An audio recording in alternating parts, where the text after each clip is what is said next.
গত বছরের মে মাস থেকে মিয়ানমারের সীমান্ত ঘেঁষা ভারতের মণিপুর রাজ্যে চলছে জাতিগত সহিংসতা। ক্ষুদ্র নৃগোষ্ঠী কুকি সম্প্রদায়ের মতো মেইতেই সম্প্রদায়কেও বিশেষ আর্থিক সহযোগিতা এবং সরকারি চাকরিতে কোটা ব্যবস্থা দিতে আদালতের রায়ের পর থেকে ছড়িয়ে পড়ে জাতিগত সহিংসতা। এরপর গেল মাসের শুরুতে রাজ্যের মুখ্যমন্ত্রী এন বীরেন সিং এর একটি অডিও ক্লিপ ফাঁস হয়, যেখানে জাতিগত সহিংসতার পেছনে খুদ মুখ্যমন্ত্রীর হাত রয়েছে বলে স্বীকার করতে শোনা যায়। এরই জেরে স্থানীয় সময় শনিবার তপ্ত রোদের মধ্যেই রাজধানী নয়াদিল্লির রাজপথে নামেন ক্ষুদ্র নৃগোষ্ঠী কুকিরা। তারা মুখ্যমন্ত্রীর বিচারের দাবি তোলেন। এছাড়া মণিপুরকে কেন্দ্রশাসিত অঞ্চলের মর্যাদা দেওয়ার দাবি জানান।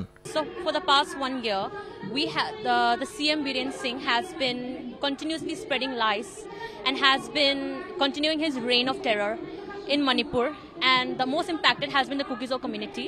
And till yet, no steps has been taken to ensure proper rehabilitation and proper justice is met for the Kuki-Zo people. That's why we are here. First of all, our demand, that is the Union Territory with Legislative Assembly.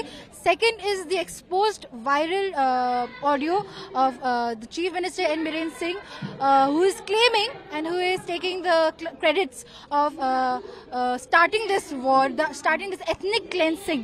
Manipur রাজ্যটি মেইতেই ও cookie অধ্যুষিত পাহাড় দিয়ে বিভক্ত। আবার no man's ল্যান্ডে কেন্দ্রের আধা সামরিক বাহিনী নিরাপত্তা নিয়োজিত। এছাড়াও হাজার হাজার বাসিন্দা আশ্রয় শিবিরে বাস করেন।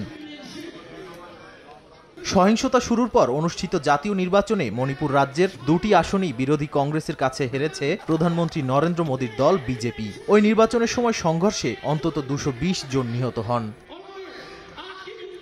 নাদিম মারজান, সময় সংবাদ।